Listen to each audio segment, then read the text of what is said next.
Hello everybody and welcome to the third round of the OGRL Coffee Cup here from Silverstone. A promised rain race. Has so far not seen any rain just for the moment, but we are here for the third round of this championship and it is time for LMP2 and GT3 racing together once again after our first rounds in Italy at Imola and Monza. It's now time for the third round here at Silverstone. Myself, Leary and James Parfitt will take you through the action as always. And it's multi-class racing again. As I say, it's supposed to be raining at the moment, but at the moment we are being spared from that wet weather. And imagine throughout the race, though, everyone was talking in practice and in the practice session and whatever about how they're getting on in the rain and whatever. It seemed to be a big focus for all the drivers. And I imagine that's because when we go to the race session, it is going to be tipping it down, but not for the moment. Shock horror, a British circuit with rain on.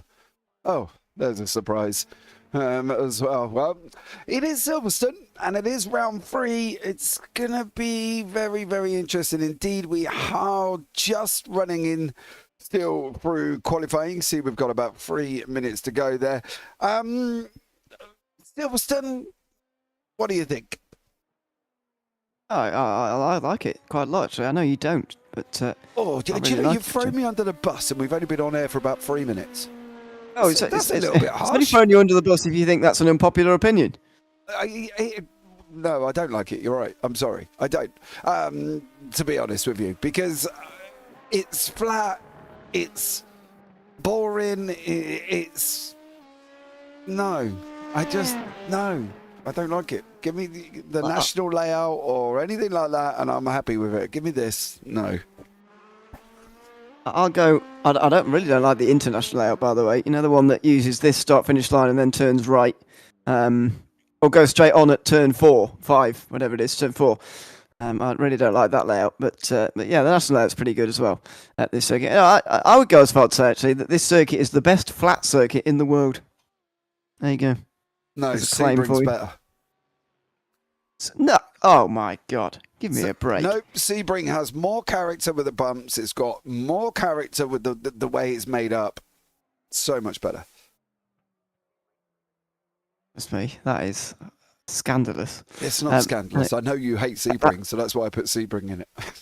Thanks for that. Yeah, that feels targeted. Darren Hoverton is chatting away in YouTube chat. Good afternoon to him. He says he hasn't done a single lap. Yeah, go on then. We'll okay, fine. Well, someone else can save me, please. No. To put Silverstone above Sebring. He says he hasn't done a single lap in the dry, so he's trying not to get lapped. Does that mean, Darian, that you're seeing a dry race as well in session in forecast? Because we were promised a wet race, but it's suggesting there maybe that this is going to be in the dry. And if everyone's practiced in different conditions to how it's going to be in the race, it could be very interesting. Yeah, it could be a little bit chaotic. We've got 75 minutes lined up here as well, so that's going to be interesting. Now the bus is backing up for another hit, says Nick Marshall. I'm not quite sure what that is in relevance to whatsoever. What does that mean? I don't know. I don't remember ever talking about a bus. What are you talking about, Nicholas? I don't know. the wonderful Randy. He's American, isn't he, Nick? I'm sure. Is he? You said that with such confidence. I don't know. I thought he was. No idea. Then I'm debating myself. I'm like, is Nick? Can I remember if Nick's American?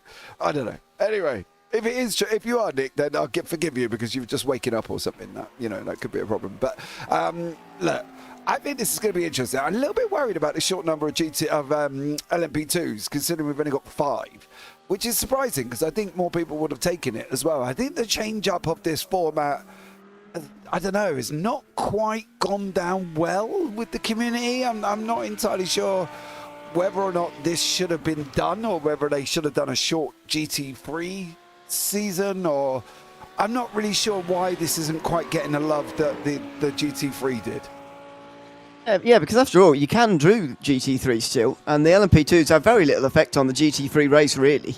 I know there's multi-class, but realistically, with the amount of LMP2s that we've got, it really doesn't have very much effect at all. So I'm surprised as well that there's been smaller numbers in GT3, especially. You know, I enjoyed the longer season that we saw at the back end, of 2024 and the start of 2025 as well. Thoroughly enjoyed. having that, and maybe we'll go to a longer calendar to end out 2025 maybe a little bit later. But we've still got a few weeks to go of this season, of course, as well as Tidwell goes for a spin. It's worth noting as well that it's becoming summer in the Northern Hemisphere, in America and in Europe, where most of these drivers are from, and the weather's better and people want to go outside, I suppose. Yeah, exactly. I agree as well. Right, we won't be able to show you the grid because we're going into warm-ups. We'll be able to give you the grid after warm-ups. See, I remembered this week, Mr. O'Leary. So proud of myself. William Bailey says that he would be in an LMP2, but he has air force duty.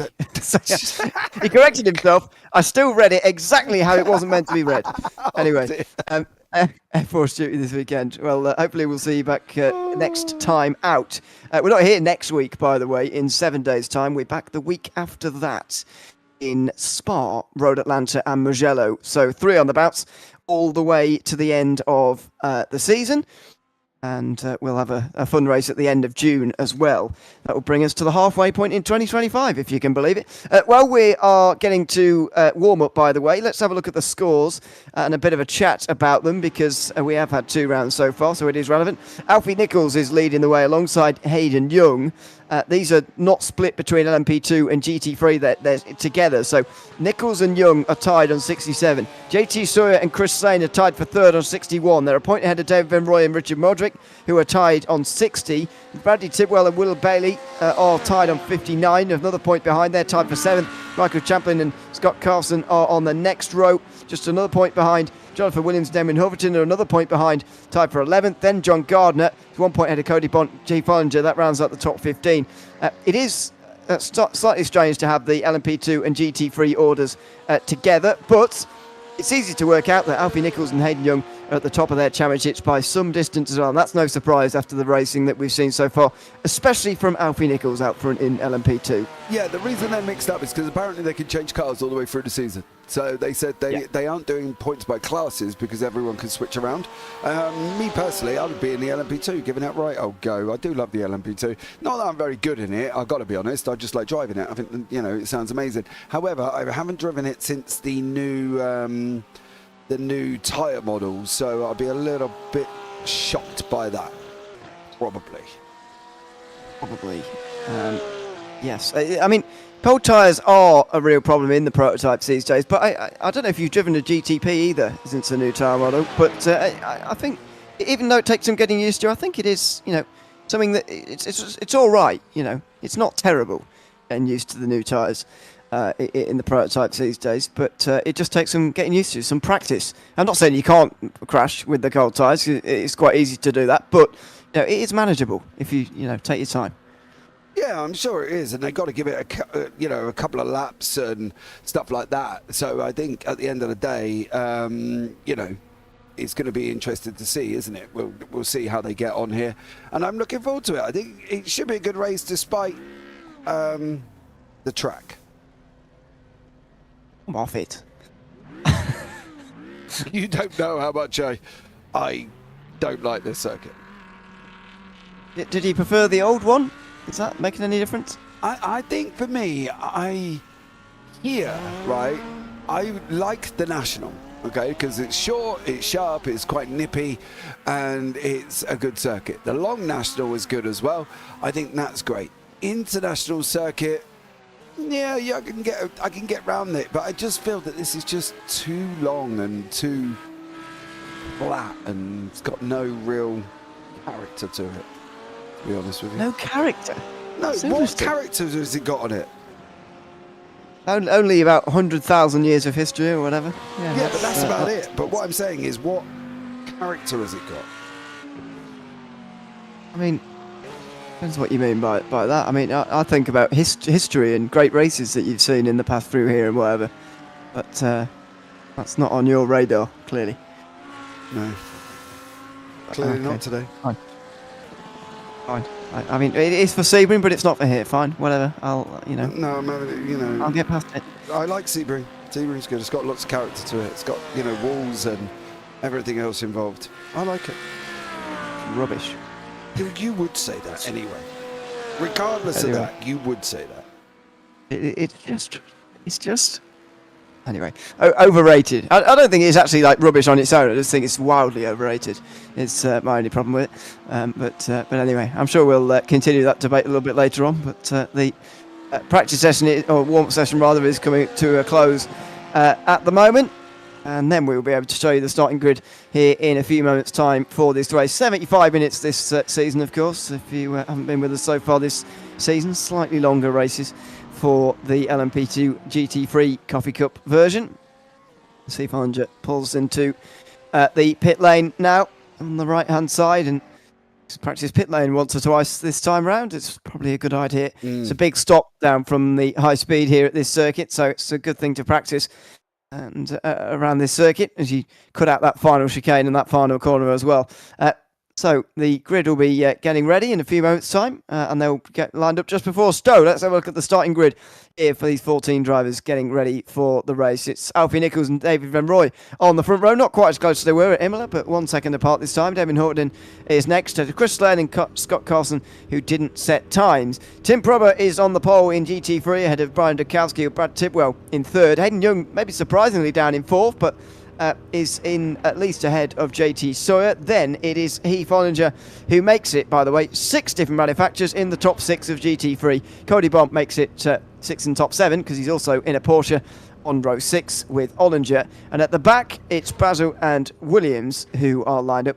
Has it done the weird thing of moving people about again, or did all the Porsches just qualify in the last positions? I think they just qualified last, didn't they? No, it's done that weird thing again where it puts... Yeah, basically, if there wasn't any overrides in the system, you would see the Porsches are in their own class. For some reason, it's doing that whole thing again. Whoever set the session up has not set it up correctly. But that's neither here nor there. Yes, I swear. I swear the times are in the right position. But anyway. Well, maybe it's sorted out this time, but all the Porsches are at the back. Does that mean that the Porsche is a slower car, which we know it is? I think that... I think one of the problems is that 3 of them didn't qualify. And that is why 3 of them are at the back. Chris Lane and Jonathan Williams, by the way, don't look like they're going to get underway here either, unfortunately. So it looks like it will just be the 12 of them to begin this race. And only 2 on the front row together. Not sure why Carlson doesn't want to go alongside Huffington, but maybe he just wants to watch this race play out in towards turn 1 before he really gets this one underway himself.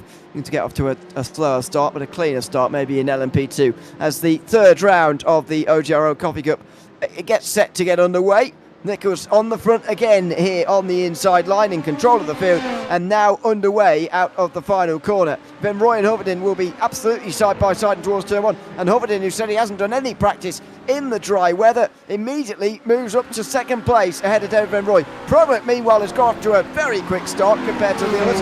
Not sure what the others were doing really as they got underway for this race. Probert ahead of Tidwell and Dukowski, who go side by side, or Dukowski and Young rather, who go side by side in towards turn 3. Hayden Young has to stay where he is behind Dukowski on this occasion. Probert, though, with a very good start indeed, miles in front of the rest of the field. Yeah, he absolutely left them. He just ran away straight at the beginning. Hayden Young is in the Audi. Was he not in the Porsche last time, if I'm not mistaken? Or Veyton and Van Rooij are going at each other as well. As you said, though, they're allowed to change car, aren't they? So, yeah.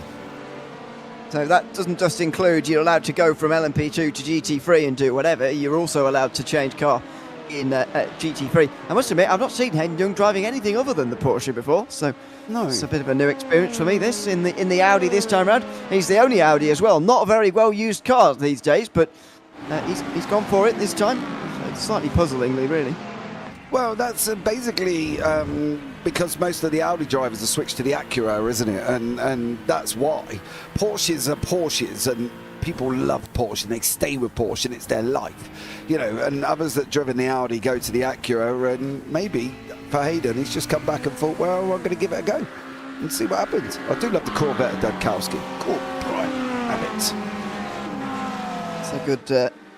That's what I drive. Good position to find himself as well early on in this race, right on the back of Brad Tidwell as we begin here in towards Stowe Corner. He's not going to go past on this inside this time around. As they now make their way into that final chicane. Dukowski's going to start to apply that pressure to Tidwell in this situation. I mean, they're all behind Tim Probert at the moment, and it's been a really great start from him this season, Probert. I mean, we didn't see him in the last season of the Coffee Cup, if I'm not mistaken, at any of the rounds, unless I'm misremembering. But this season, he has come out absolutely flying, and he's shown himself to be very, very quick. Yeah, definitely. I do agree with that. He has absolutely dominated that front at the moment, and he's doing rather well there. Tidwell going on a big old defence as well. Not quite sure he really needed to do that. Dudkowski was a little bit further back than needed. Damien Holt-Vayton at the moment, did have Venroy behind him, but unfortunately Venroy has made a mistake going into Luffield, and that's cost him there. We've got JT. He's having a go with Hayden Young, and Sawyer battling away there in the Acura over the Audi. So I'll be interested to see how this gets on. Yep. As they through the slower middle sector of these couple of corners, at least, which are a little bit slower, through Brooklands and Luffield as well. Sawyer closing in on Hayden Young. It's good to see Sawyer up here. Last season was an AM driver fighting for the championship. Young was a pro driver fighting for race wins, and suddenly these two don't look very different in terms of speed.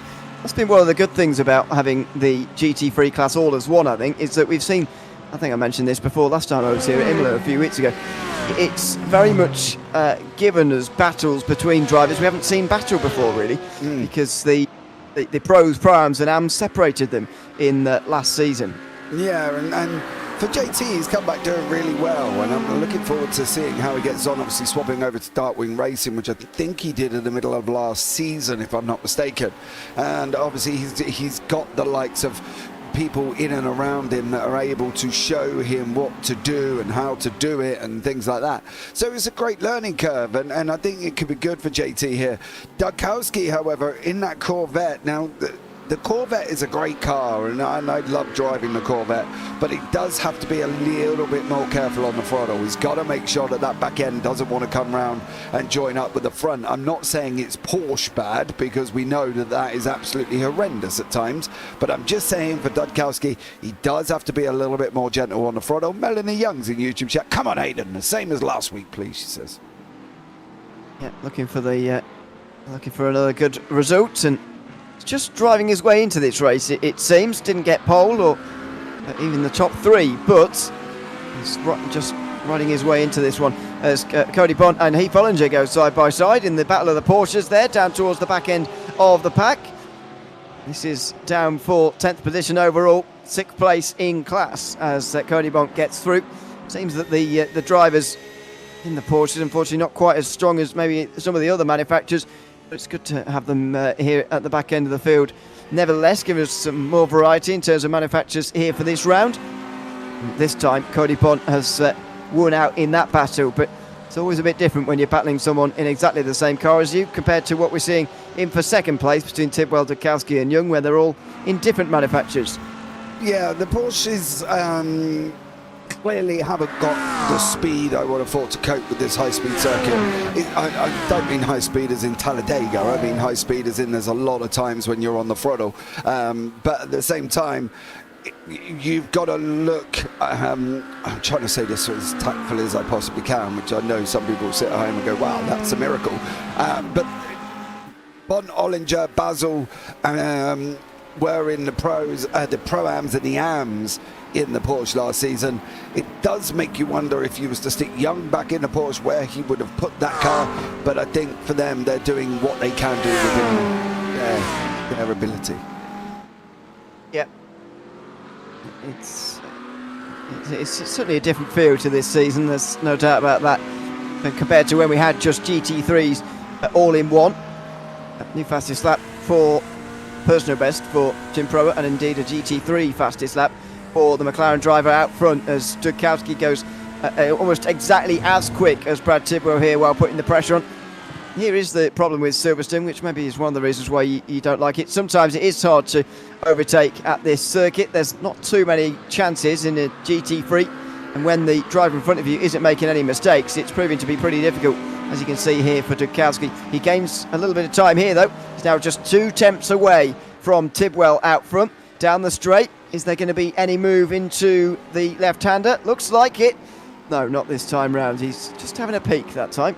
Yeah, he is. He's been a little bit nosy coming into Luffield. Going to go around Woodcote very shortly. Young is closing in the gap, so it could be a three-way fight here coming up very, very shortly. We have an hour and 7 minutes, so they're going to be needing to make pit stops as well to make sure they can get to the end. But Tim Probert at the moment in that McLaren, he's absolutely roared off there and done a great job. But for Tidwell, Dudkowski and Young, is there a little bit of fuel saving taking place? Well, that is a point as well, to be fair. That's going to be a pit stop in this race, and so if you can shorten that as much as possible, then that would be ideal. Whether there is any of that going on at the moment remains to be seen as they come through the Baggett's and Beckett's section now. Dudkowski right in the slipstream here of Tidwell on the way under the bridge and again on the way towards Stowe. This is another one of the problems. The hanger straight, very long straight, of course, towards Stowe Corner, which doesn't really have a very long braking zone, which is the problem.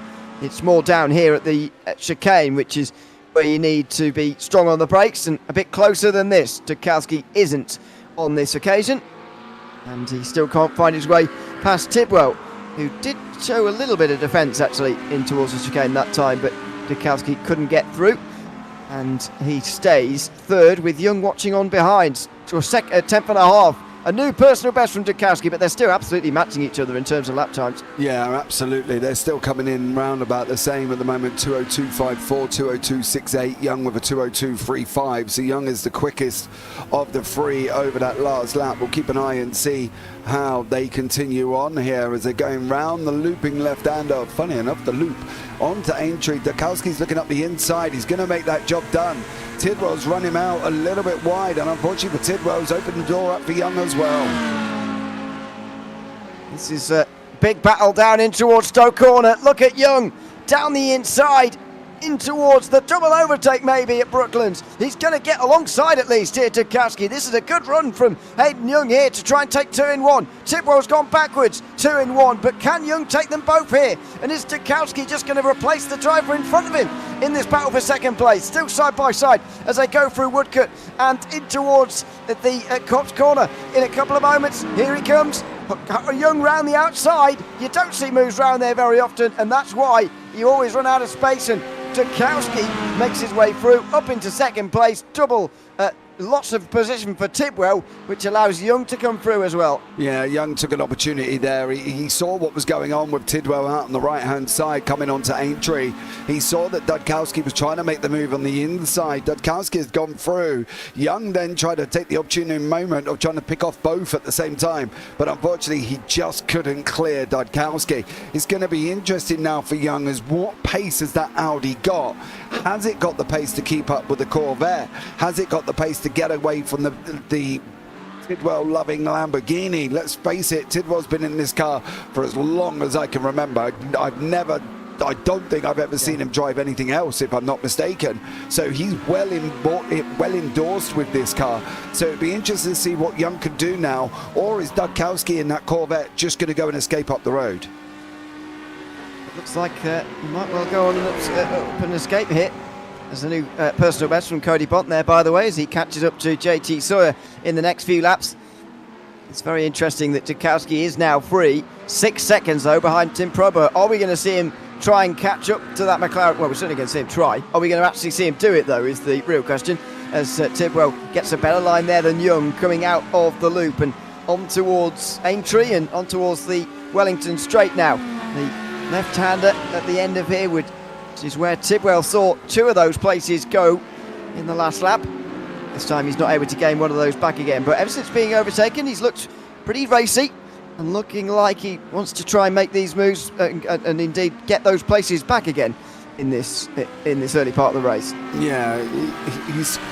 Oh, what's going on up front with Venroy there at the moment? Oh, he's closed back in on Horvaten, 51.812, is half a second quicker than Horvaten. So Venroy is definitely coming at Damien here, and he's coming at a rapid rate of knots. So I'd be interested to find out what actually went on with Venroy there, whether or not that was just bad, I don't know, bad opening up of that one. But then he drops back a little bit, about 8 tenths, so we'll keep an eye on that one. Tidwell, in the meantime, is sticking with Young, and Dudkowski's trying to open up the gap to about 1.5 seconds. Bont is behind Sawyer, so we got 3 battles out there on the circuit, 3 separate battles to take a look at around the circuit as we approach the end of the first 15 minutes of this 75-minute race. The cars are fuel limited, by the way, in GT3, which means the pit stop should be on about halfway, as opposed to on about an hour or whenever they would decide to take it. The pit window will be open about now if we left it 100% fuel limit, but it isn't. It is a limited fuel load and not in LMP2, so they can pit when they want, but realistically you're going to pit around halfway through as well in LMP2 anyway, and that will give us the race situation that we'll have on the second half of this race on the way back into the finish once they've made all their pit stops and all the peril that comes with that. Chris Lane seems to have made his way back out onto the circuit again, by the way. He's seemingly had some technical problems early on in this race, but he's 13th overall. At least he's in the race though in LMP2. There he is. Yeah, but he's going to have some fun now, isn't he? Because he's in an LMP2, he's going to start going past the GT3s. He's going to have to do that quite a few times, mind you, because he is literally on lap 1 for him. Oh, brother. Okay, that's not going to help Chris Lane at all on that one, but we've got JT Sawyer having a go. Just lost a position to Cody Ball. That was very late on the brakes from Cody Bont there, down the inside, steaming in, and he gets through on JT Sawyer into, what's that, 5th position now. So after a pretty slow start, Cody Bont is starting to race his way through the field here, and very quickly ahead of Sawyer. He's lost a bit of speed in these last couple of moments, it seems to me. Last time round was over a second slower than his best.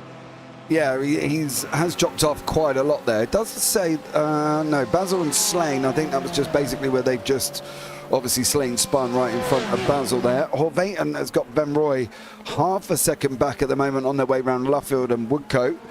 So he's going to have to try now for Damien Horvaten. How is he going to be able to escape from Ben Roy? We know Ben Roy's quick. He's quick in the Mustang. He seems quick in this as well. So I'm going to be interested to see how Horvaten's going to handle this. But as he said, no practice in the dry. So there we go. Mads is there. Come on, Dad. Who is Dad, Mads? Who is Dad? That's the question. That is the question. It's not going to be... who was that who just had a child in the end of last season? I can't remember who it was. But that somebody just be typing in YouTube chat, is it yet? It was only at the end of last season. That's the joke I was going to make, but I wasn't intelligent enough to remember who it was. So that's annoying. But anyway, that's not going to be the one. Yeah, I don't know who it is, to be honest. We'll find out. Indeed, whoever anybody's supporting, watching along at the moment. 1 hour still to go in the race. There you go, first 15 minutes officially now completed, and Horvaten's doing all right considering he's not done any practice in the dry weather. I know it looks very overcast at the moment, but he told us earlier it's going to remain dry from start to finish, so he's doing all right considering these are his first laps in these conditions. Yeah, he is, to be blatantly honest, isn't he? When you've been practicing in the wet all week and then you come to Silverstone and it's dry, let's be real about it, we've never been dry. You know, and there's obviously some confusion about the session setup. So for Horvaten, he's just got to try and keep going. He does know Silverstone. He probably would have driven this in some form of endurance event. So I think he'll be all right. Matt just said Hayden Young. I thought Hayden Young was young. And maybe I got that wrong. Not that young. Yeah, clearly. He doesn't have to be that old for to have a child watching along in the in YouTube chat. So there we go. Currently running in 3rd place, just on the back of Dudkowski, not having gotten through just yet, but he has got past Brad Tidwell earlier on in the day. There are the 3 of them. We've been watching the probably the most exciting battle we've seen so far today in this race. And Hayden Young now is going to try and make that 2 overtakes in the first half of this one as well, as he closes into the back of Dudkowski. Getting closer. Look at that on the way down on the brakes in towards the chicane. A hint of a defence there even from Dudkowski. You can tell he's looking in the mirrors a little bit, just watching and hoping that Hayden Young doesn't get past him. That's a bit wide. That'll be an off track there for Young. Yeah, they've got to be a little bit careful. Off tracks are... They're not as stringent as Spa and other places that we go to, but they are quite tight, so they're going to have to be a little bit careful. That off-track system I find really funky, you know. What, just generally or here? No, generally. I find it weird. Turn 1 and 2 at Red Bull, you can't take any, but turn 7 and 8, you can just cut out all of it. Yeah, I think that reflects the rather strange rules in real life, actually. The rules in real life there are really weird. I think racing tries to reflect that, but it just looks strange. And they should probably put some gravel at that circuit, if you ask me. But there you go. That's besides the point. And this circuit as well, I might add. There's a bit too much tarmac runoff these days at Silverstone as well. As we're into traffic, by the way, for the first time. It won't be long before we see Alfie Nichols passing these guys. He's already passed some of the GT3s. Further behind, it's actually given Damien Hoverton a bit bigger of an advantage in the battle for second. Yeah. He's got 8.6 seconds to Alfie Nichols now as well. He's just coming into 10th and 9th of the GT, so that's Jim Sawyer and Cody Bonte. So we're going to keep an eye and see how he gets on here as well. This could be Venroy's opportunity. If Venroy can just stay a little bit closer, he should have this opportunity to be able to hopefully make a move when it comes into taking the GT3s. He will hope, yeah, just to get that little bit of look through the traffic that you just need to make a move. And here comes Nichols actually trying to pass the battle for second place. So he'll have to take 3 in 1 here, and he will lose a little bit of time actually as he's stuck behind them into the chicane. Young under a lot of pressure from Tidwell as well. Not sure whether that's entirely created by the traffic there with Nichols coming through, but anyway, here is on board with Overton meanwhile. It's the Acura of JT Sawyer just in front. Oh, missed him. Don't move out the way, people. Stay on the line, otherwise you'll find yourself in trouble. Tidwell meanwhile gets past Young, so there may have been a bit of an effect of traffic there. There might have been. And Alfie Nichols has just come through. It's allowed Tidwell to get past Young, and there you go. That's why. Yep, there you go. Oh, the Young got that GT3s all wrong. can't turn in that late and make the corner, and Young had to go off the circuit. Yeah, Young made that. No, he wasn't even alongside him. Sorry. Yeah, he did it on his own. Completely. Oh, Alf. It's not Alfie's fault, I don't think. Oh, cool, it is. He made a mistake. Oh, well, Young made a mistake, yeah, but it wasn't because of the LMP2 going down the inside. He was just distracted by the thought that he might do. What did I say? I don't know, it sounded like you were blaming Alfie Nichols for Oh, no, I wasn't blaming Alfie Nichols. I was sorry, I was blaming Hayden Young for his own mistake there. Sorry if I said anything different. Maybe that was just my interpretation of what you said, rather than what you Throw me actually under said. the bus again. No, well, not intentionally, but I can do. Meanwhile, Dudkowski lost a bit of time in that exchange as well, actually. 4.5 seconds now behind Young. He's really been caught by Cody Bont, who suddenly has found some speed here as this race began. In the first 5-10 minutes, he didn't really have much speed, with all respect to Cody Bont, but now he's found some. And maybe the previously second place running Brian Dudkowski is going to be down to 5th before he knows it here. Yep. They're very spread out at the moment, aren't they? Is that just me, or are they just very spread out once again here with 54 minutes to go? Bont at the moment, he's going to be starting to make his move and trying to go forward onto the back of Dudkowski. We're seeing what the Cody can do with that Porsche here. If he can get up into 4th, I don't know. Dudkowski, it's really weird because Dudkowski and JT have done the same thing. They started very quick and then just started slowly drifting off. Yeah, it's strange really. It's 2:05, and I know there's traffic involved that time, but that's 2 seconds slower than his fastest lap. His fastest lap is only, 7/10 slower than Tidwell, Young and Dudkowski. So if you sort of average out lap time, that's a lot closer. But for whatever reason, so we're not quite finding the speed for the moment. As indeed this race does get a little bit more spread out now because of the traffic partly, I think, first time round. I mean, Hoverton's got a bigger advantage over Venroy for one example, and he's going to get an even bigger one now as he's still caught behind traffic. Tidwell's got a bit of breathing space over Young, although not for much longer. He's made a mistake by the looks of things, and he's gone off through Luffield. There he is. So this is Venroy, who was just in behind, who was losing time to Hoverton quite quickly, and he's just got close up behind Tidwell. He's put him off, and Tidwell's made a mistake by himself. So that's a very similar thing to what Young did. Was put off by the LMP2 and gone for a mistake. Yeah, unfortunately for Tidwell there, that was nothing other than his own fault. So he hit the grass as well, which didn't help. So for him, he's got to be a little bit more careful. But he did hit the grass coming out of the corner. Unfortunately, that's just caught him out. He's now got to make his way forward from Cody Bont in the GT3. So we'll see how he gets on and whether or not Bont can catch up to Tidwell here. But yeah, 52 minutes to go, and they're starting to get a little bit more spread out. And Tim Prober up front, absolutely dominated. He absolutely is in GT3 at the moment. And we've seen this so far this season, really.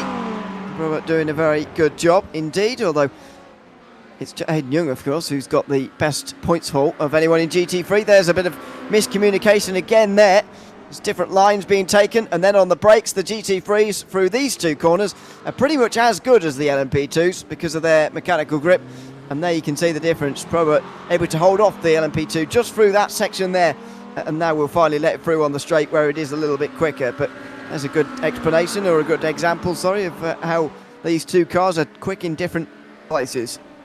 Yeah, exactly, and that's the thing. And the problem is when you get a GT3 and an LMP2 going into the corner at the same time, there's not really a lot between the braking. So you can find if you're going to hit it at the same time, the GT3 will stay to the side, stay up with the LMP2 alongside it. The problem is obviously coming out, the LMP2 just says, see you later, I'm gone.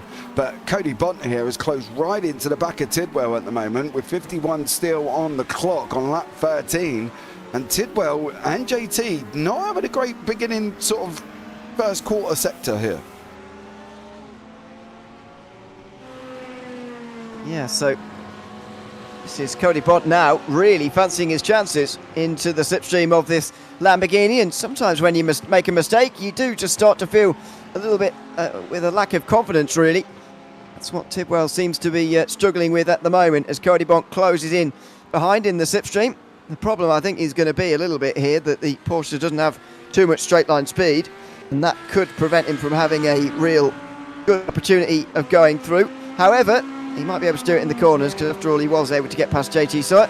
Having said that, through Magnussen and Beckett's, Tidwell able to stretch out an advantage again there, just give himself some more breathing space again. Yeah, he's opened it up to 7 tenths now, as you say, when they're coming down here into the right-hander of Stowe. But it's going to be over the next few sections. The problem is for the Porsche, there isn't a lot of tight, twisty corners that the Porsche can really show its power. You've got sweeping corners, and then the Porsche loses out on the speed coming out of the corner.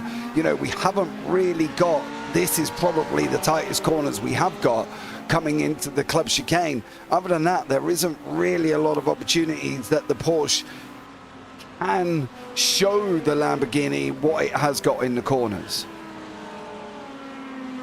Yeah, you're right, by the way, about the corners that the Porsche will be strong at. I mean, there's 2 of them here, but other than that, it's pretty difficult to see where the Porsche would actually be stronger than the other manufacturers. They need these sort of slower, punchier corners when you need to punch out the corner and so on, and you know, turn at a slow speed. It's more high-speed corners that this circuit is known for now. It's even more high-speed nowadays in this new layout than what it used to be in the previous layout. Now, as he now brakes for Brooklands, left-hander. That's not a corner that will suit dramatically. This will be all right here through Luffield. And then you're onto another straight again where the Lamborghini should prevail. There's the slide on the exit as well, trying to use that traction as best as possible by getting on the power as early as possible. Yeah, and then he just lost out. Look at the Lambo's just roared off down the road, 7 tenths at the moment. I'm surprised he's not closing in here, but he actually isn't closing in through Cops. What's the Magnussen and Beckett's going to be like? He's bringing it down now, 6.8, 6.7, 6.6. Tidwell's on the brakes, didn't take the greatest line out, so that's going to jeopardise him for the next half. Oh. There you go. And he's brought it down. Well, he's lost it on the exit, so unfortunately for Bont there, he's going to have to go again. But you can see the Lambo just sort of says, thanks very much, I'm off. Bont kind of followed him, really. Oh dear. JT Sawyer has had some trouble in towards Brooklands. It's quite late on the brakes. It's coming round, turns in anyway. Big slide on the way through. And for some reason, after a good start to the race, he's starting to really struggle. Yeah. What's Scott Carlson been up to... Oh, he's just got... No, he's got... Did he get it wrong? Oh, dear. Oh, he did get it wrong going in pit lane. Or is he going in? Not pit lane, just he broke too late for the final chicane, I think. Yeah, and he just unfortunately got that wrong at the same time. So, yeah, a few people making little bits of mistakes at the moment, which is a little bit of a surprise. But, you know, JT, however, his are coming quite thick and fast at the moment. They've been going nearly half an hour now, so that bit of concentration fatigue will start to come in here rather soon. Scott Carson, by the way, making a break from being Manchester City's reserve goalkeeper, by the looks of things. Nice. To race in this series. Very nice. Well done. Proud of It's it. not the same.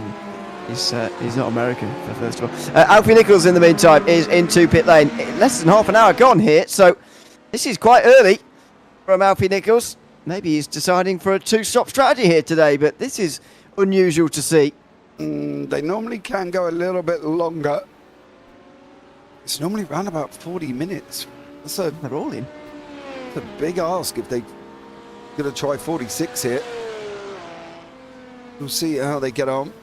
But, yeah, that's a big ask for them. Go 46 minutes without it.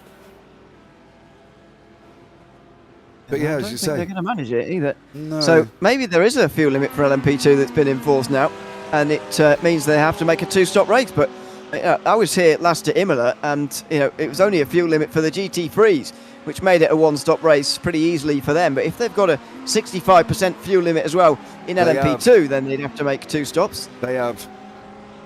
Yeah, okay, so when was that enforced? Don't know. Can't answer that question. But they have got... It wasn't like that last week. No, they've got a 65% fuel limit, yeah. Okay. I'm quite pleased, to be honest, because a two-stop race is almost always more interesting than a one-stop race. So no complaints from me about that one. Hoverton will exit just in front of Venroy then as well.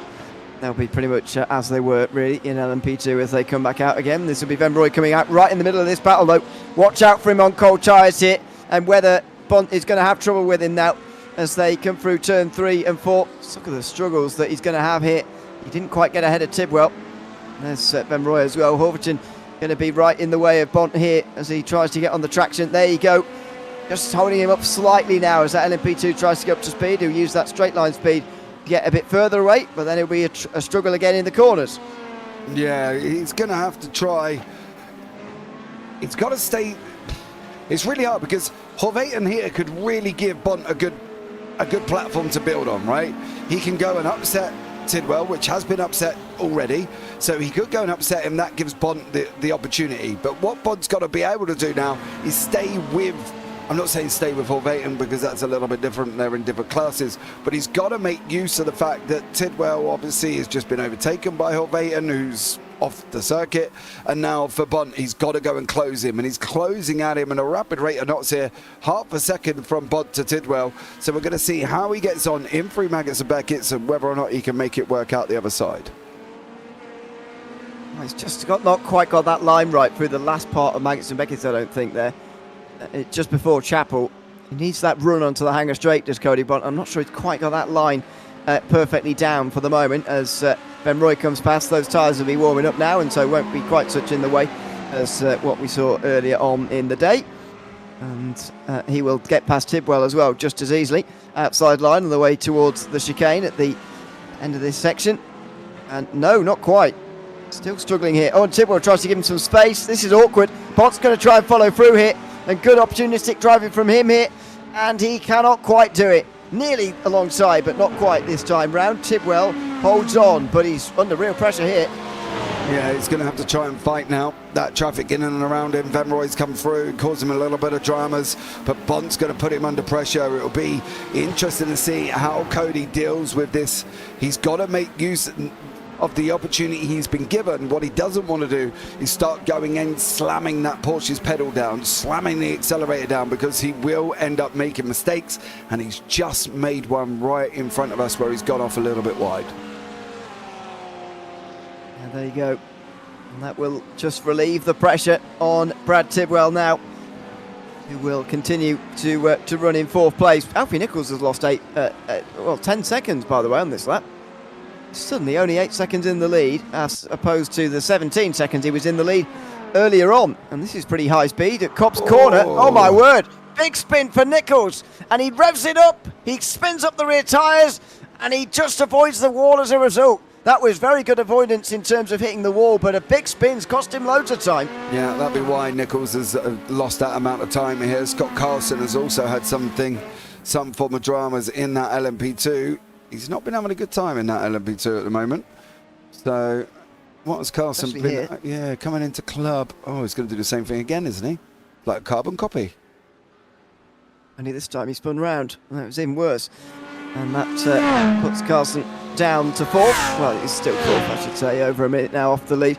Well, maybe that's going to put a bit of pressure on Alfie Nichols out front now, because that's a place you don't normally see a spin. Maybe it's just a bit of a lapse in concentration, and that spin will just snap him back into concentrating all over again. But that's an uncharacteristic error. We don't normally see him spinning from those situations as Cody Bonk comes in. Yeah, Bonk has now started into the pit lane run there. But Carlson's just got to be aware of what he's doing in that club chicane. You say it's been 2 in a row there for him. But Bont sitting in pit lane, the first of the GT3s, which is probably round about where they're going to be. There's going to be a couple of people heading in as well. Brett Buzzell has also gone in at the same time. What's going on with Chris Slane? How far back behind the GT3s is he now? About 6 laps. So he's got still a little bit of work to do before he can go and start moving forward. 6 laps off the LMP2s, a bit closer to the back end of the GT3s.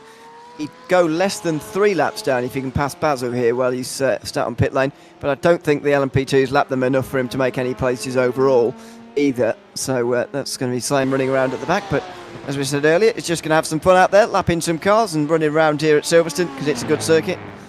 Whatever. And he will unlap himself there as Cody Bonk gets himself out of pit lane. 5 minutes short of halfway, by the way, when he came in, so I'm slightly concerned about GT3 fuel levels as well, actually.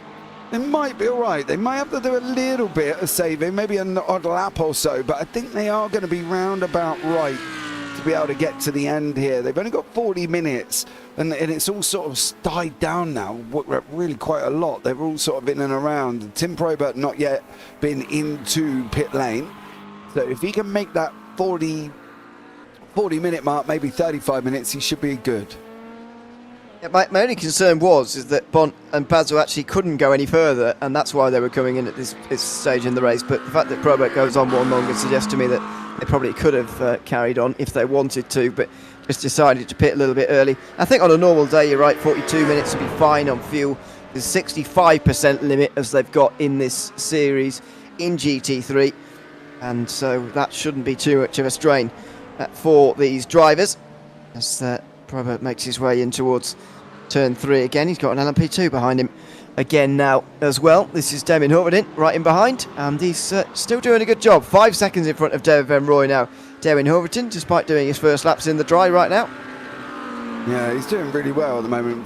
Hubbardin, to be honest with you, is escaping up the road a little bit and is doing a good job. He's done that mainly in the pit lane cycle. He gained 2 seconds in the pit lane time itself, plus the little bit of gap he did have when he came in. This is where you'll see that GT3 at McLaren being able to stay with the LMP2, and then now Damien Hubbardin's off. But I think the thing is, he played that in a way where it's like, oh, I might not be all right because I've only done a couple of laps. It's like, come on, dude.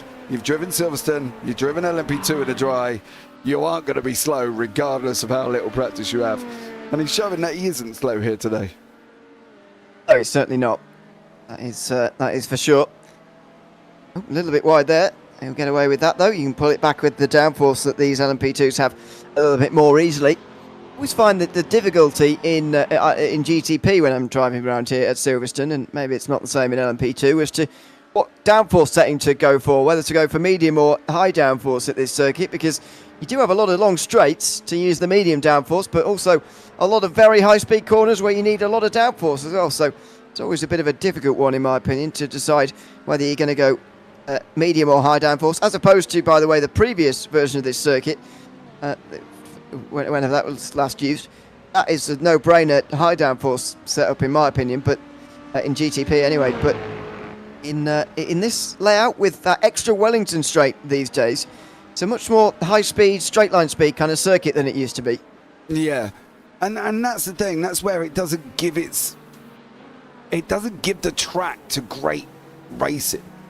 You know, and that for me is where I struggle with this circuit. As I said, the national circuit and the long national circuit, great, go for it. You know, the international circuit even could be a little bit better than some of this because there's quite a lot involved with it. But this circuit, it's just no. Yeah, man, that's the problem. Just no. It's just no. Yeah, it's just no. It's long, it's flat, it's boring, it's got nothing on it. It's got no, it might have 100 years of racing, but the 100 years of racing, you should have stopped at the international layout. You know what I mean? It gave us that. It's extended to house Formula One. That's pretty much probably the base of the reason why it's changed to what we've got today, you know, to be able to house Formula One and make it that big thing, partly because they want to charge you $3,500 per ticket for a weekend, right? You know, let's be real, it's a money-making opportunity. Other than that, it hasn't got much else there. You know, the BTCC run around the shorter layouts, you know, it hasn't got anything else on it. That's F1 for you, by the way. Yeah, I know. That's what I mean. It's not a Silverstone problem, but a Formula One problem.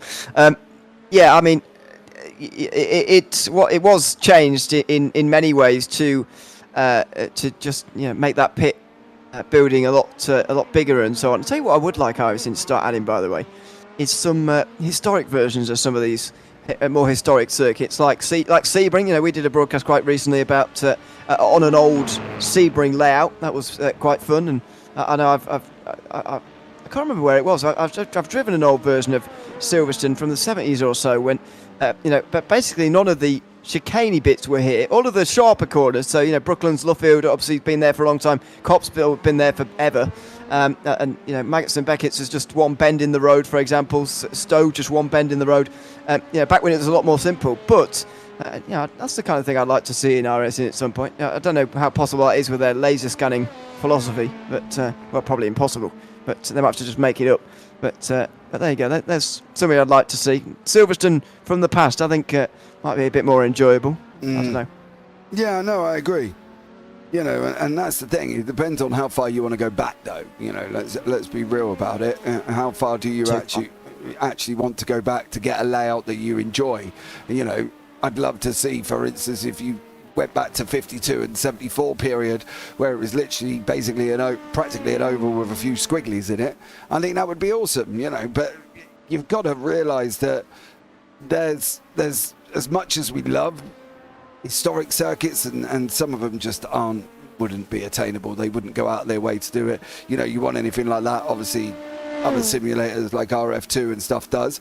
All the GT3s are in. The only one that's not in is Probert at the moment. The rest of them have been in pit lane there, why we remember there's a race going on. Yeah, and I've been googling circuits of previous versions of Silverstone. But anyway, yeah, you know, you don't want to go too far back, I suppose. Yeah, everybody in GT3 into the pit lane then, and that has allowed Cody Bont to get up the order a little bit now. He's up 3 for the day, instead of Jim Sawyer, as you would expect, as they're all making their pit stops. It should be a 4-tyre change while they're doing it as well, because they do need a relatively large amount of fuel to get to the end of the race. But Probert now, well, he's going to carry on again. So he'll have done nearly 45 minutes on this tank of fuel now. Yeah. But he must have, don't forget, he's been out in front, right? So he's been out to lift and coast quite a lot. Let's have a look here.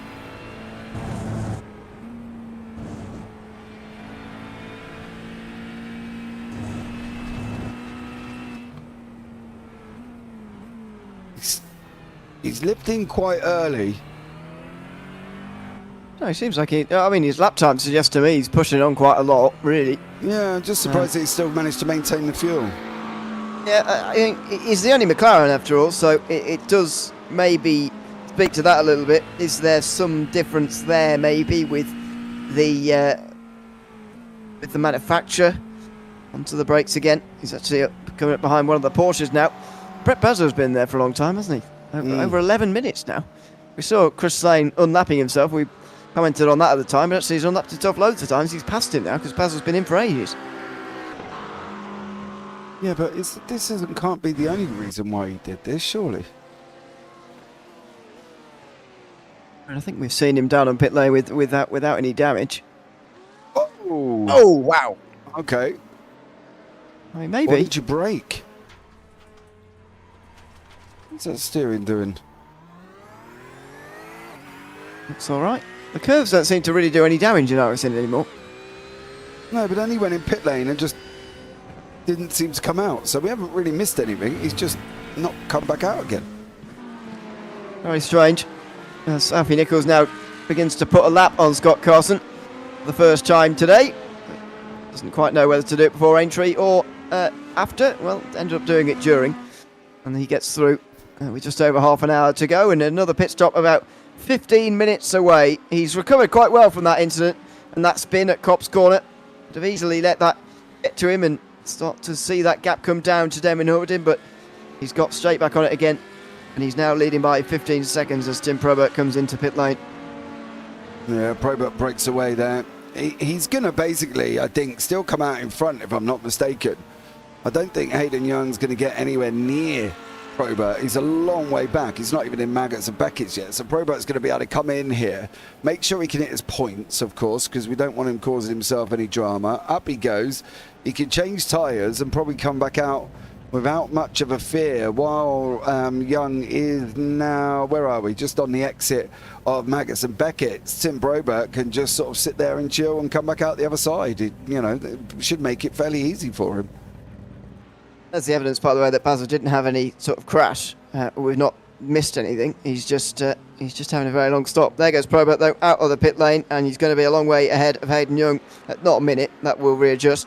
But it is going to be a relatively big margin again. And it's going to be a final half an hour now for him to just bring this one home now. He's just got to make sure he doesn't make any mistakes, doesn't get involved in any crashes. And he should win by a very decent margin indeed. Again, not a minute. That's going to come right down because Hayden Young's just coming over the line now. Yeah, he is. So we'll wait for the times to settle down a little bit. You can see it's closing in, 23 seconds, still going to be a bit of a while here.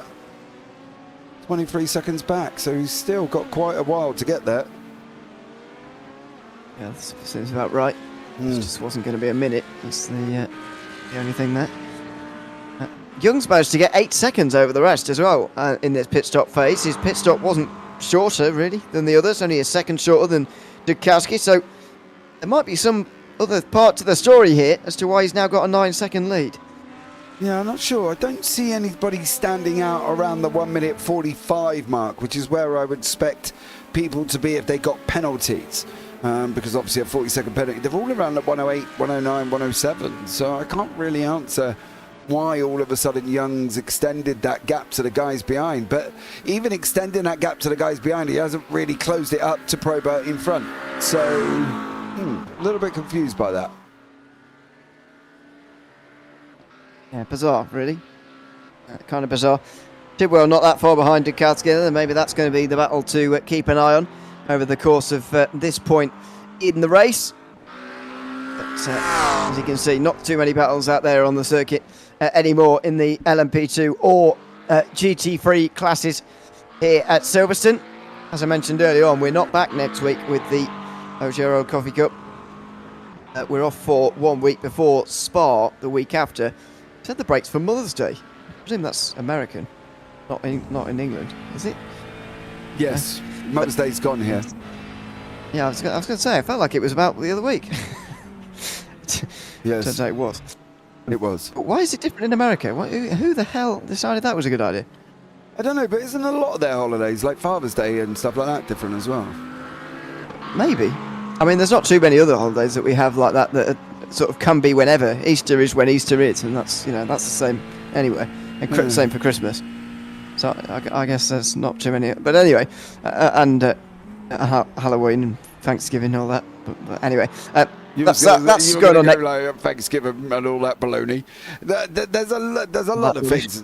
There's a lot of things through holidays, isn't there? Let's be real about it. But I think at the end of the day, they are when they are. But I'm pretty sure this is different. Yes, I think I'm pretty sure as well. I don't mind Thanksgiving of all the American holidays. You get 3 American football games all day. You just watch. Agreed. Or all evening, as it is in England. But anyway, Yeah, that's what you do on Thanksgiving when you're not in Yeah, I America. watched them on Christmas Day as well. Oh yeah, fantastic Christmas Day evening. Oh, yeah, brilliant. my kids were running around playing with their stuff, and I was just sat chilling, and I was like, "Ooh, American football." Sat and watched it. I'm tired of everyone. Go home. I watch the American football.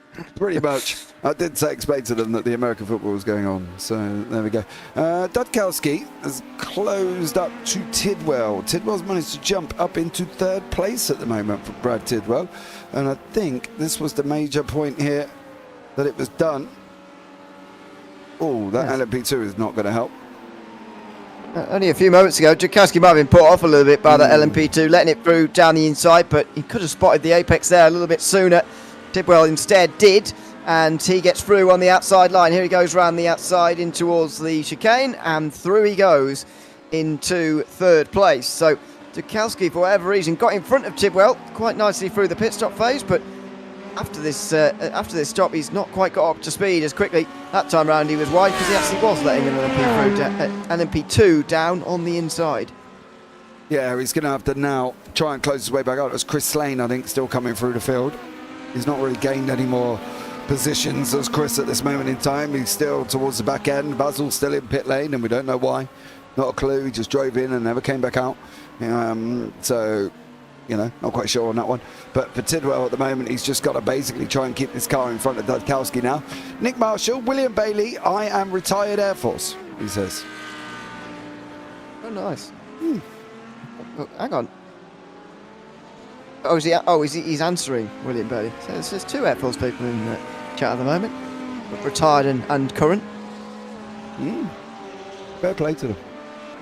By the way, to your, I think that clears that up for what you were saying earlier. I think, Nick, it must be American in that case. Yeah, I probably agree with that. What you were saying earlier. Yeah. We went for a guess. I think you're probably right based on that. Thank you. But there you go. It's unfortunately two of our drivers who aren't here today. Hopefully they'll be returning again later on in the season as we continue on with the LMP2 GT3 version of the Coffee Cup Season 3 on Sunday mornings. Sunday mornings over in North America, of course. Sunday afternoon, quite a nice time in Europe as well to go racing. And don't forget, if you are watching this, you have to be from North America. I know most of the drivers here are, but you certainly don't have to be from North America to do this series. We've got 4 Europeans in here, for example. You can say you don't have to be old either. I remember somebody asking that in the past. Do I have to be old? Yeah, I was here for that as well. No, you don't have to be old. You can start up however old you are and join in. Preferably you can touch the pedals. That'd be ideal. It would be. You can sign up and join the LMP2 GT3 series. You don't often see these two cars only going out there on together. It's normally these two classes and GTP as well. I can't think of another series I've done with just LMP2 and GT3 actually. No, me neither, to be blatantly honest with you. As you say, you wouldn't necessarily see them on the racetrack together, just them on their own, but I think that's what their decision has been made. I don't know if they would have had the upkeep of GTPs to be able to fill it up. I think it might have kind of spread things out a little bit more, but yeah, it's a shame really that we don't have more, right? I would have liked to have seen more people take part. Yeah, Nicholas Marshall's from the UK though, apparently, so we did get it wrong, but he's lived in the US for a long time, he says. So there you go. Interesting life decision. Hey, come on, let's be real. We all would go to America if we could. Would we? Would you not? I'm sure I would. I flick between the two. I'm not sure I could live there. No, to be honest with you. Well, I could. They're a bit too high energy. First and foremost, can you imagine speaking to an American in the morning? Goodness me. Yeah, I'd go and see. This is the difference between you and me. You want to go and live near people. I want to go to Texas and just buy a whole large chunk of land and put a house in the middle and stay away from everybody. You know what I mean? Would you? Yeah, just let me get some horses. I'll have some sheep. Leave me alone. I'm fine. I would not. I would live in the city. You're right. You want to come back, Nick? You don't want to come back over here at the moment, bro. Don't come back. It's gone cold. It's gone cold. We are. It's down to 11 degrees. Last weekend, it would have been nice, but but no, it's cold, and I've got a jumper on again. Yeah, that's basically how it is. I haven't got a jumper because I'm sat in an office. Nick, I'll swap with you if you want, mate. Do you have a ranch in Texas by any chance? I suspect he probably hasn't. But, hey, look, I've got to ask, right? If he wants to swap, I've got a house that he can swap into, and I'll go and take his ranch. Can Nick live in Somerset? Is he all right with that? Oh, there's nothing wrong with Somerset, mate. I tell you. Everywhere's too far away. It is too far away, but that's why it's nice. Now you can see why I go live in a ranch in Texas, wouldn't you? That is, everywhere's too... Well, wherever you live in America, everywhere's too far away. Also, I would argue. It's the size of our entire continent. Look, I like everything being close together. I've got 3 supermarkets where I live, right? That's about at the end of the road. That's all you need. As long as you get food, water, and I get fibre optic.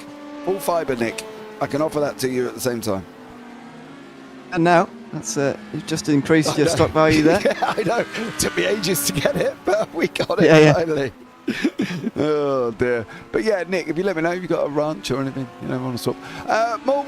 More drivers would be there had the weather forecast been correct. Oh, I know. What's that got to do with anything? I live in Wyoming, plenty of ranches, but I live in a Victorian house in a downtown area. Can you sell that house and buy a ranch for me, Nick, and then we'll swap? Or is that possible?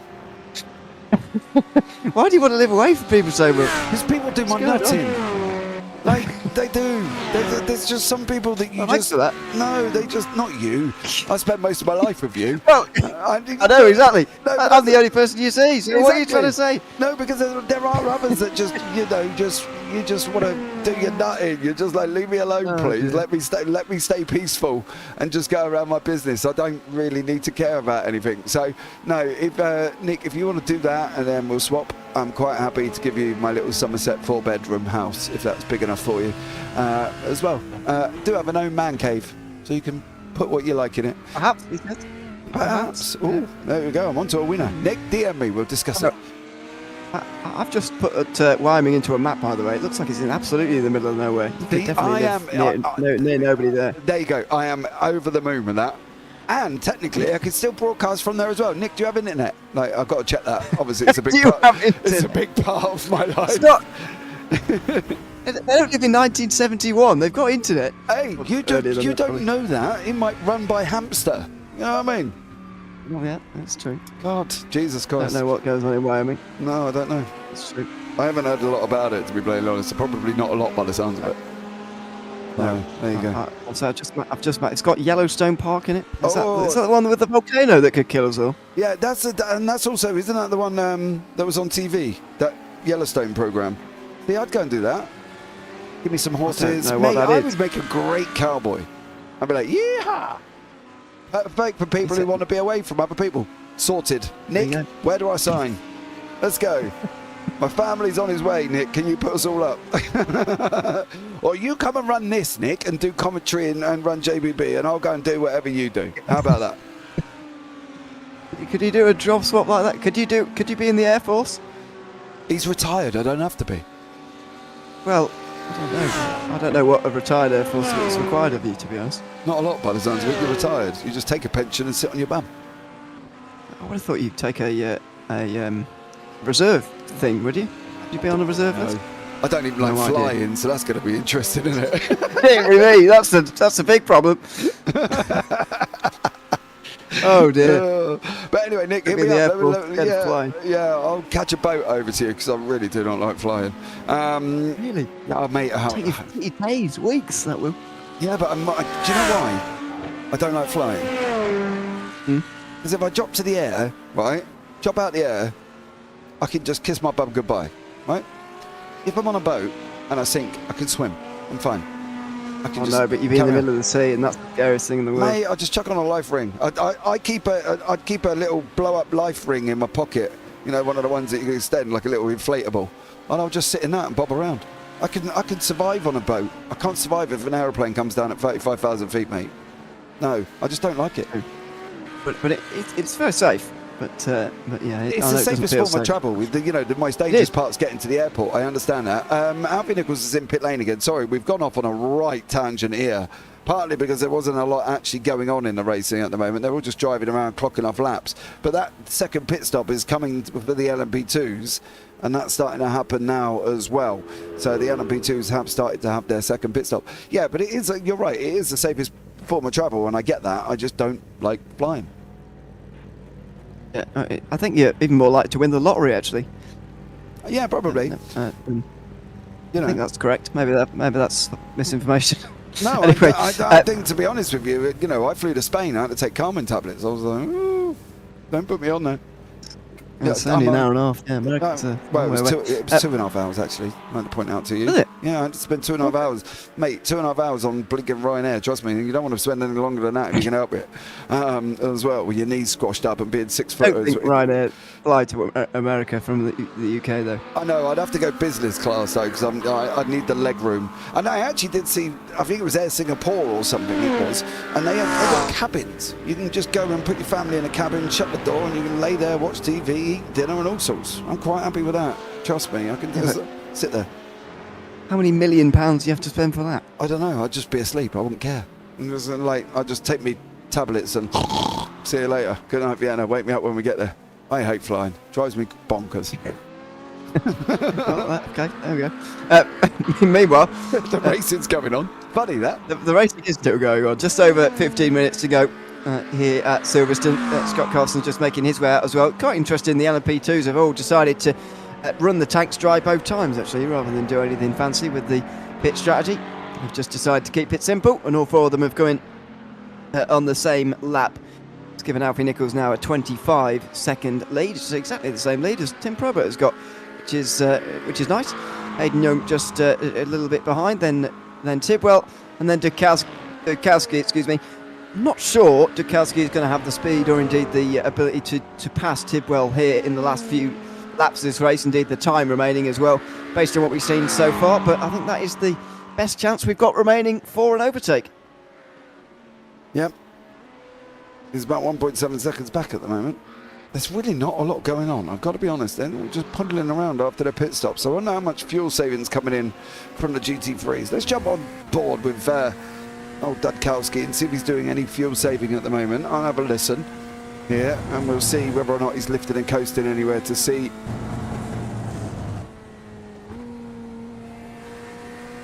No, but he is swapping to fourth mid-corner, which I'm quite shocked at. You can run that in fifth, mate. I wouldn't bother swapping.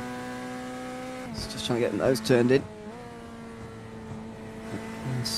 Yeah, down to fifth through the first bit. No, fourth, third needed for the Beckett section here.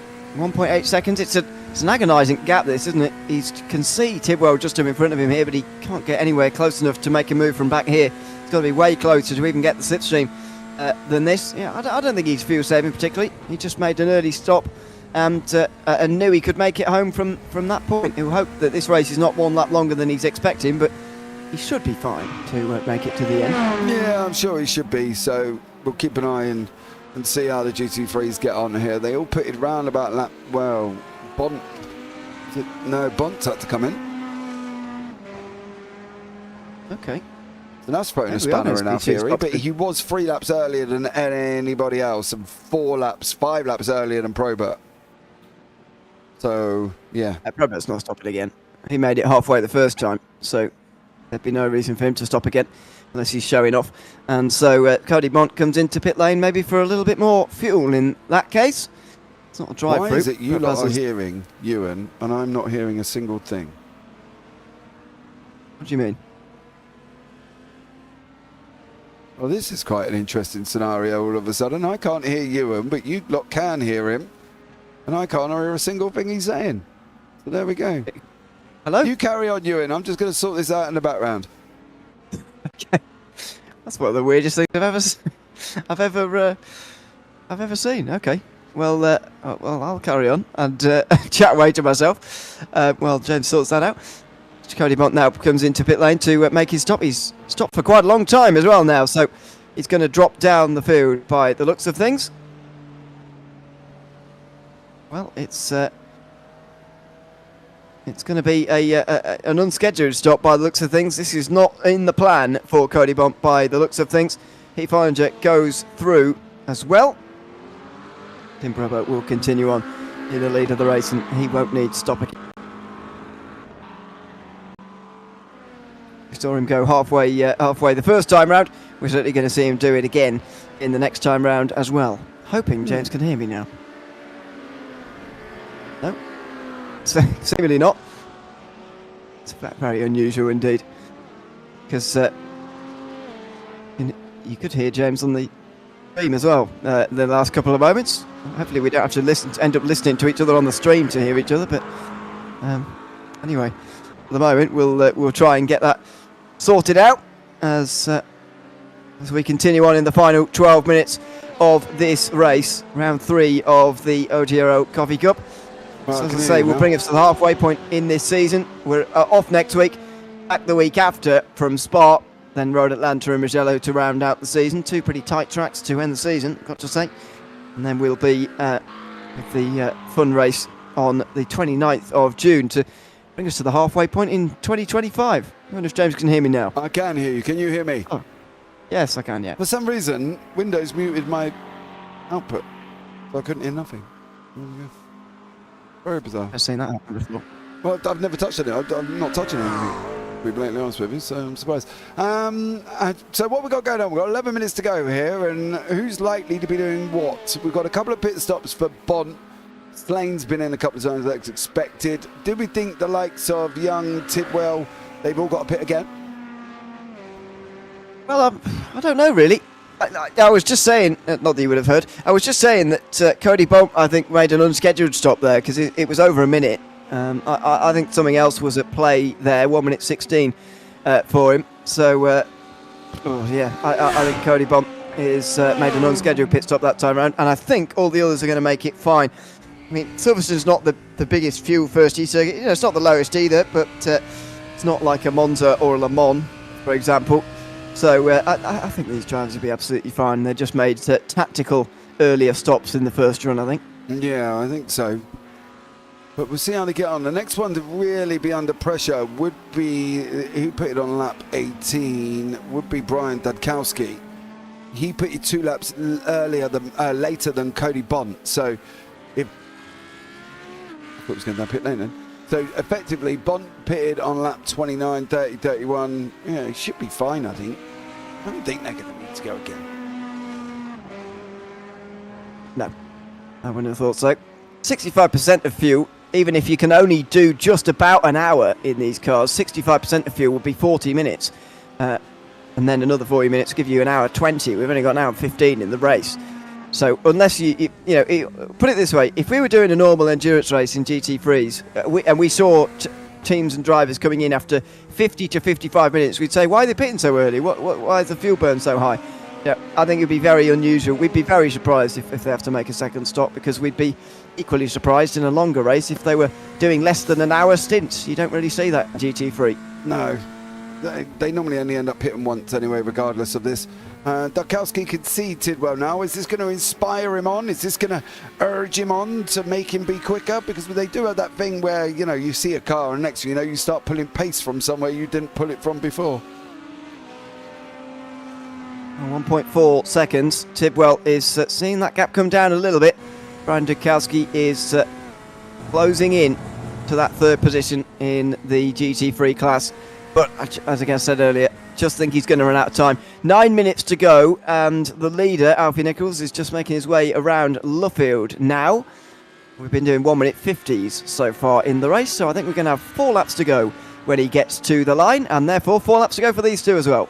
Yeah, we're not going to have long left at all. We've got about 8.5 minutes left here for these guys to finish up around this circuit, and then we'll have a chat with a couple of them at the end here. So I'm quite interested to see how they get on and how this works out for these and who comes out above. Carson's in again as well, so we'll see what goes on after this. Might be unscheduled for Carson, but for the moment he is into pit lane from that 4th position in LMP2.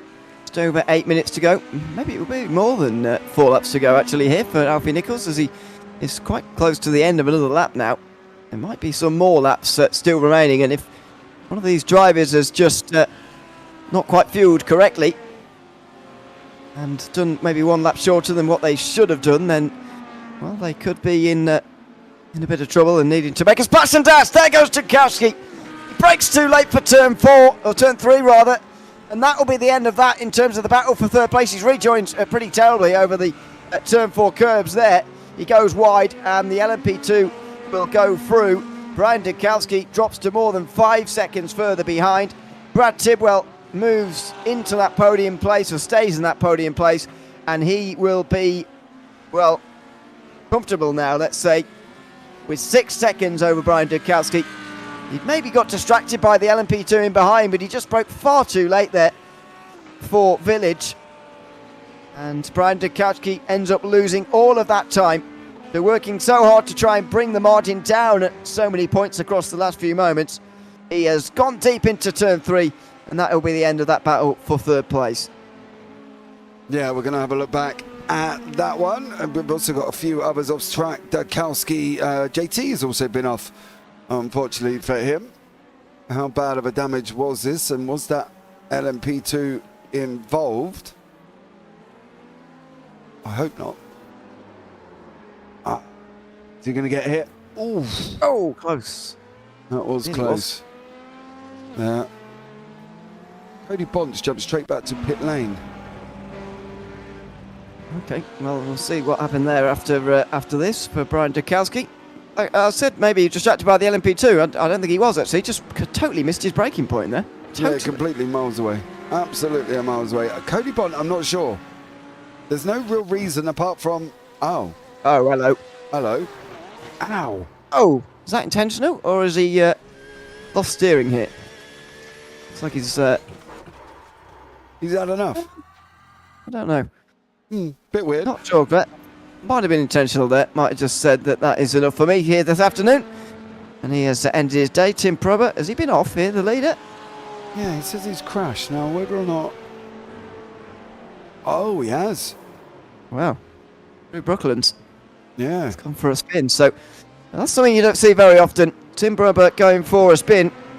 And that means, I mean, I can't remember the last race I did where this is true. Both leaders of both categories have been for a spin at this race, and they've still come out in front and come through to what surely is going to be a win for both of them. Yeah, exactly. Basically, that's the weirdest thing. Both of them have spun, but they both had such a big gap that they've managed to keep it on and keep going. But yeah, I don't know. So 5 seconds now for Tukowski. It's just not enough time, really, with 5 minutes to go. I think that is Nichols who's just come past them. Yeah, it is. So I think there's actually going to be 3 laps to go at the line here, maybe one more than what I said a little bit earlier on, as he catches up to Carlson here. Might well put him another lap down, actually, before the end of this race. But we're ticking down into the final minutes now, and again, much like what we've seen so far this season, it's Alfie Nichols in control in LMP2. He's by far and away the strongest of the drivers in this LMP2 class. Yeah, he definitely is. He's got a 36-second gap at the moment for Alfie Nichols. He's just there absolutely dominating this. Currently, Horvaten in behind, David Van Rooij in third. Scott Carlson's a lap down, but he is still going. However, he doesn't like this corner, so there you go, sunshine. Well done you. Makes it through without any dramas. Now over the start-finish line, he will be pleased with that. And there goes over the line, Nichols in the background. It will be 3 to go, with 4 minutes remaining. 52.8 from him last time round. Traffic, of course, meaning he's 1.8 slower than his personal best, but that personal best lap time is the race's best, and it's 8 tenths quicker than anybody else. Nichols absolutely dominant here today. In GT3, it's been Hayden Young after the first rounds who's got the best point score. And it's going to be second place. Tim Probert has been strong this season, though, even though he's not up there in the points. And Young pretty decisively in second place. It's very obvious who was first fastest and second fastest in this session in GT3, I think. Yeah. Probert is just absolutely dominating. And Young didn't have a great qualifying, but has gained 3 places at the same time. There is Young, actually, in and around Carlson. I believe that's Alfie Nichols coming around to put a lap on Carlson and another lap on Hayden Young. So is he going to be able to make it through? Carson goes through cleanly. Young just sits there and decides, well, technically I'm not under no rush. Scoots round the outside as well. So a great job from Alfie Nichols there. Done an absolutely flyer. And is just out in front by 38 seconds. Chris Slane's finally moved himself up ahead of Cody Bond. So keep going, Chris. You're on a march, son. As he's in there as well. We're trying to get to the bottom, maybe after the race, as to why Chris Slane didn't take the start. And I think he was having some technical problems getting something connected or whatever. Oh, he's too quick. Too quick. Oh, whoa. Big snap. Just a bit of a snap. And he just uses that tarmac on the outside to gather it up again. He's driven well, though, Overton. 7 seconds out in front as Nichols pits in again here. So does Carson. Maybe as Nichols underfueled here. And has he got enough time to come in, take on the extra fuel required, and come back out in the lead again? Paul Vayton's a long way back, mind you. Hang on, he's got damage, has he? That front end doesn't look right. Has Alfie Nichols thrown this away at the very end? Surely not. This is unbelievable. Into pit lane. Nichols has got damage on the front end, I'm absolutely certain of it. And he's had to take a drive through. So it's the incident limit for him. He's got a 4X and he must have hit the incident limit. He's still got enough space. But goodness me, looks damaged to me. He looks damaged. And so is Carson, by the way. He's had to do the drive through for the same reason. Where? I have nothing on my list. Oh, goodness. Nichols again through Dukowski. No, is it possible for us to just watch the previous lap from him again? I don't know if that's possible. It is, but I'll have to rewind it. Oh, okay, well, maybe not then. we try to rewind, although sometimes it's unavoidable. Maybe we'll try and find it after the race to figure it out. This might be a shout. Here we go. So he's in behind Tidwell. Has he hit the Lamborghini? Maybe. No, this is back a lap. No? Mind you, I've had to go back a little bit. So give it a minute. But he hasn't got that damage there. No, exactly. We'll just fast forward. He's just coming into the final minute, but I don't think that's the last lap. I think we've got a bit of time yet to just have a look at this one and check this lap out. We saw it at this point. We saw him catching up to Carlson, and that was all fine. So expected to make these put these cars a lap down, even though they're in his class. By the way, in live pictures, his gap's still 12 seconds. He's still got more than enough to cope with here. Down in towards Brooklands. Who did he hit then? 2 cars in front, Hayden Young and but we Scott saw Carlson. This. We didn't follow them at this point. So he gets through on Nichols. Now, is Carlson going to have a spin in front of him here? And is he going to collide with him, or what's going to happen here? No, out of Chapel. I can't see physically any... Oh! Oh, there it is. There it is. Carlson goes wide. Nichols sort of put off by the miscommunication there and goes straight into him. Not a great rejoin, you've got to say, but he was off the circuit anyway. Nichols probably shouldn't have been out there off the circuit as well. And then damages him. Yeah. There we go. Well, that is a late bit of drama for Alfie Nichols. His winning gap is going to come down, but look at this, 8 seconds. His gap was 12, by the way, when I last checked it. Last time round, of course, he lost loads of time because he was in the pit lane, but the sector times were not too bad. 1.5 slower through the first sector, and it was not any worse really through the second. It was all fine really for Nichols, so he's going to hold on, but a bit of drama he could have done without really here. Yeah, definitely from Alfie Nichols there. Probably was not looking forward to that straight at the end, but great job overall to be fair, he's 8.5 seconds there as well. Well done, Hayden and Tim. A good day for Send It Racing, says. It's 1 and 2 for them. Are they in the same team? Because I haven't got them listed in the same team. Well, they don't look similar either. No. Weird. Well, I guess so. And then Probert comes to see the white flag. He's going to start his final lap now. Steve Holland just sets his best lap at the very end here. Probert not going to get his best. He's a couple of 1.2 seconds away. as Carson actually drops behind Probert as a result of that late stop. Alfie Nichols, though, is going to come through to take the checkered flag. He's in the final chicane now, and despite the fact he's losing a lot of time on this last lap, he's going to cross the line. Well, we're not going to see it, but he's going to cross the line and take that checkered flag and take the victory. Is Alfie Nichols further behind? And he will stop immediately and breathe a big sigh of relief. What on earth was going on in the final part of the race for him there? Well, that's what he'll be thinking, I suppose, at the end. Damien Huffington comes over the line second, and David Van Roy, who will finish third. Yeah, and then we've got Tim Probert, who's got probably a good lap and a little bit to go before he comes over the line here as well. And it's going to be credited with an extra lap, actually. He's going to be credited with one more lap than everybody else, but the gap in reality smaller than that, of course. He's only 9 seconds in front of Carlson. He's actually going to beat one of the LMP2s as well. But even though the lap is bigger than the advantage that he had before, it is still a very good show from Probert that he's dominated this race in GT3 today. Yeah, he definitely has, and that's the thing. He's done a great job, and he's just cruising. Basically, he's got nothing. Didn't have any worries, did he? There we go. He had that one spin through Brooklands, did Probert, but other than that, it's been plain sailing for him, really. So he now comes into the final corners through Stoke Corner itself and goes a little bit wide, misses the apex slightly there.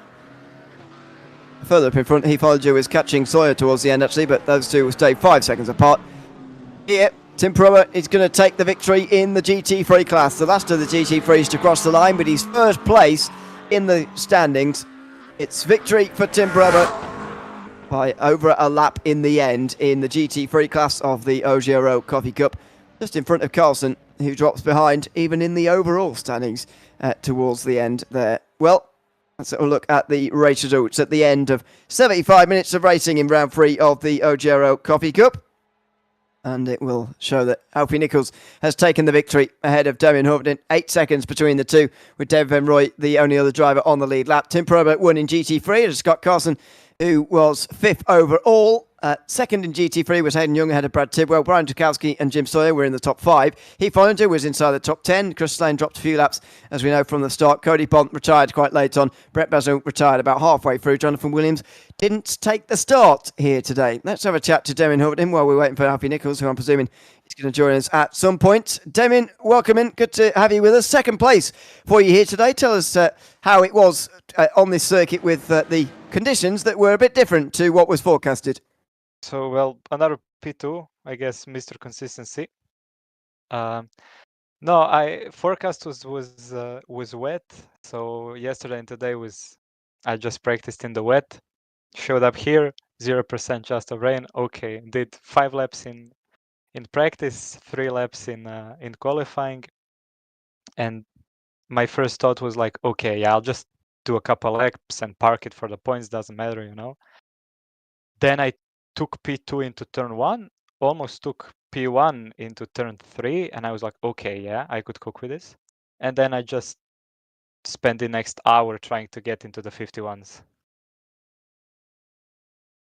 And in the end, you're able to hang on to second place and drove very well. I mean, what can any of you do to get near Alfie this season? It has been a pretty dominant season so far from him. Is there anything you can do to get a bit closer to him? I'd say just put in more work, put in more, look at telemetry a bit more, and I'd say relax a bit more. I'd say there were a couple chances this and last season where I could have got him, but just didn't let the race come into me. Just try to force some things, and in the end lose out. So I'd say just relax a bit, put in a bit more work on Saturday, and hope for the best. Well, congratulations on finishing second here today, Damien. Is there anyone you'd like to shout out before we let you go? Same as always, you too, the organizers, and that's it. Thank you. Thanks very much, Damien. Thanks for chatting to us. Congratulations on second place today. Thank you very much. See you. Thanks very much. Damien Huffington in second place in LMP2. Still waiting for Alfie Nichols at the moment, so we'll chat to Hayden Young in the meantime. Second place in GT3 today. Congratulations, Hayden, on a second place finish. You had a decent battle for second, actually, between yourselves and Brian Dukowski and Brad Tidwell as well. You were able to come out on top in that one. How was the race for you? Yeah, it was a bit of a strange one though. It was a bit. I won't say boring, but it was just a bit. I was a bit lonely, and it was a bit. But yeah, it was all right at the start. I thought I'll give it a rest with the fuel and everything on the tires and everything. But yeah, relatively enjoyed it. Thought I'd get the Audi out, give it another different car, different podium. What's the reason you chose the Audi as opposed to the Porsche we've seen you in basically every time up until this point? Yeah, well, the Porsche I'm not keen. I'm not keen on Silverstone anyway. It's not my favourite track, and the Porsche around here, I just can't get on with it. I kept trying and just I had more crashes than laps, I think. So I thought, and then it said it was going to rain, so I thought the Audi's really good at Silverstone in the rain. So I thought, well, I'll go for the Audi. No, it well, didn't rain. And it didn't rain. It didn't rain, yeah. but there we go. These things happen. Well, congratulations on finishing second place anyway, Hayden. Is there anyone you'd like to shout out before we let you go? Yeah, shout out to Tim. He totally run away with that. So I've just had nothing for him there. And shout out to Tiddy on the podium as well, and everyone watching. Thank you very much. And you guys. Thanks very much. We'll hopefully see you in a couple of weeks' time in the next one. But for now, congratulations, Hayden, on second place today. Cheers, mate. Thank you. Take care. Thanks very much. Hayden Young, second place in the race today. Does anyone like Silverstone, by the way? That's another one against me there. And you're all wondering that we're all British and we still don't like it. Oh yeah, where's the national pride in this great racetrack? Anyway, Great racetrack. Whatever. That's about it for us here tonight in the OGRL Coffee Cup. Well, it was a bit of a quiet one. Hayden Young said he was a bit lonely. Certainly wasn't the only one throughout that race today. Yeah, definitely. I think we need to find out why we've dropped so much here. I think it's really weird. They have been asking the question in the Discord why all of a sudden it's been dropped, and some people are saying, well, the chance of rain stumped us and that, and I think at the end of the day, hey, if it's raining, well, get on there and try it, innit? That's all you can do. Well, I think me and you would do that. I'm not sure everybody else would agree, though. People just don't like to drive in the rain very much. But there you go. We will find out how many we get in a couple of weeks' time. Of course, we're not here next week, as I mentioned before, for Mother's Day in America. So we'll be back the week after with Spa. But for now, from myself, Ian Leary, James Parfitt, it's goodbye from Silverstone. We'll see you 2 weeks' time in the next round of the OGRL Coffee Cup. Goodbye for now.